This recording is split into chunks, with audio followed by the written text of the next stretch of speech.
The United States Corn Belt is a national treasure, feeding and fueling the world with corn and other cash crops.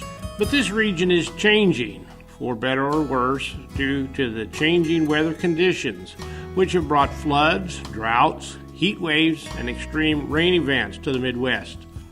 In the spring of 2014, we asked 7 Corn Belt farmers to share their experiences and concerns related to these changes and their farming operation.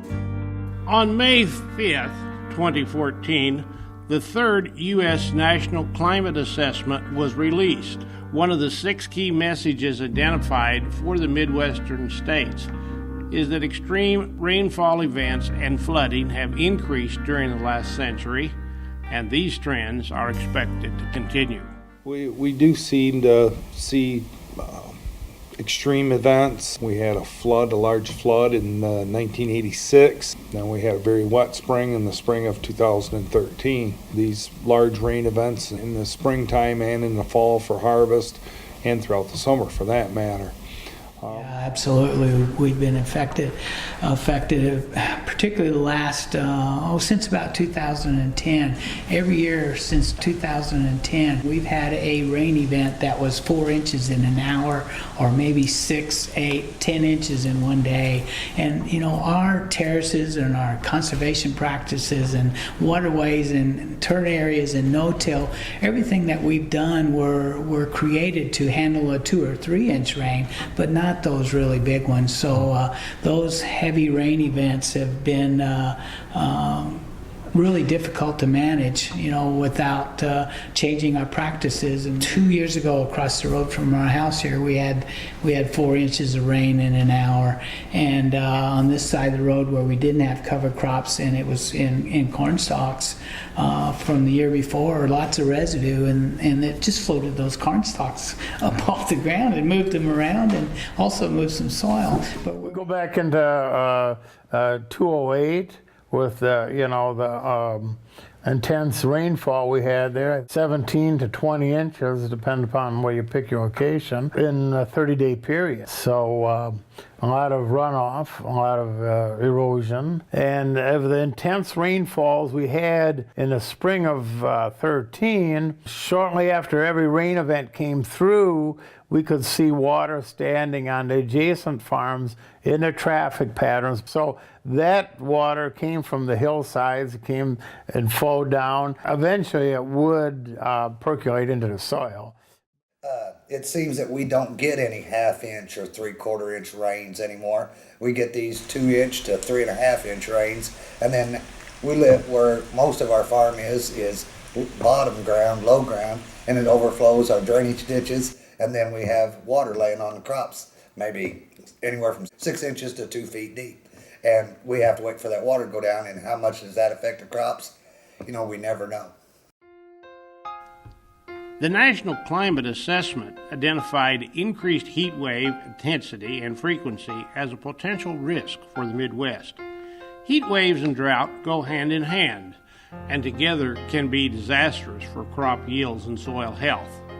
The opposite problem, extreme rain events and flooding, can leave behind standing water, a breeding ground for insects and diseases that can endanger Midwestern crops. We had a good-sized slug problem last year because we got all the rain in April and May. Last year we had in April 8 inches of rain. In May we had 5 more inches, so it was pretty wet, and it's a perfect environment. And the slugs graze at night. We do some pre-planting in advance, but we have to scout our crops each and every day. It's ongoing. You have to scout your crops all the time. The drought of 2012 had a drastic effect on corn yields. So a couple of 2012 low yields like that could really hurt the 10-year average and pull the income that we're protecting down. Every year, over 2 billion farmers in the United States use fertilizer to help their crops grow. But not all of this fertilizer ends up in the crop. With excess rainfall, fertilizer not taken up by crops washes into the rivers, streams, and coasts, where it overfeeds and expands algae colonies. As algae depletes oxygen, it endangers aquatic wildlife and water quality. Farmers are concerned about keeping fertilizer on the land for their crops and out of streams and rivers.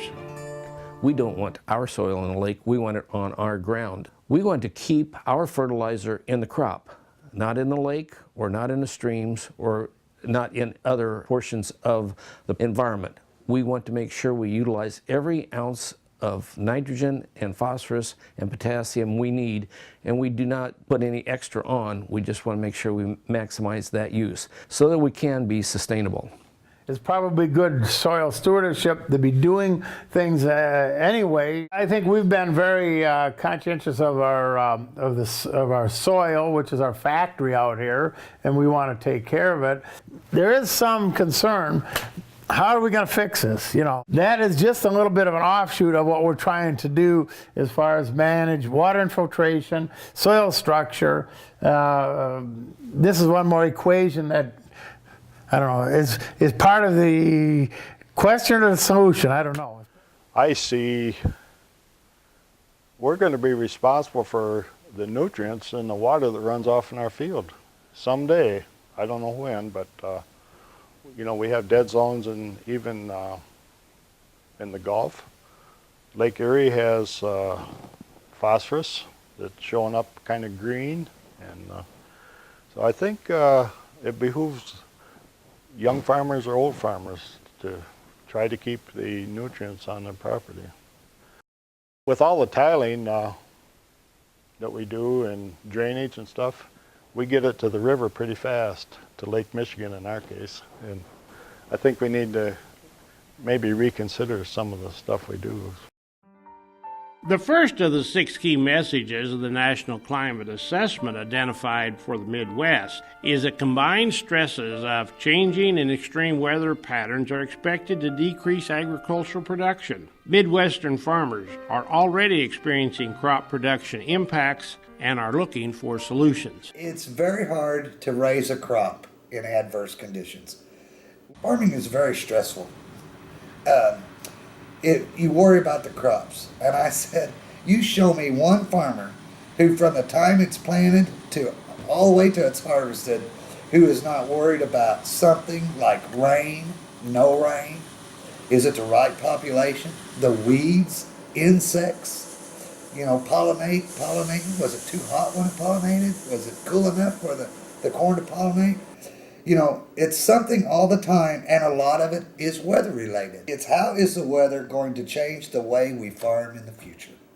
We're being affected by it, and either you work with it or you probably get out. It does take a lot more management, though. This whole operation is not for somebody that wants to go out and plant, run a disc ripper, run a chisel or a soil finisher, plant, walk away, come back next week and spray, and that's it for the season. You know, every year you just deal with what you get, and it seems like we've had inordinate amount of rain when we're trying to plant. It's essential that you not mess the ground up when it's wet. You got to have it dry. And I've kind of got into the system here and found out that it does affect your yield if you delay your planting. Got the idea that I'll try to get out there earlier.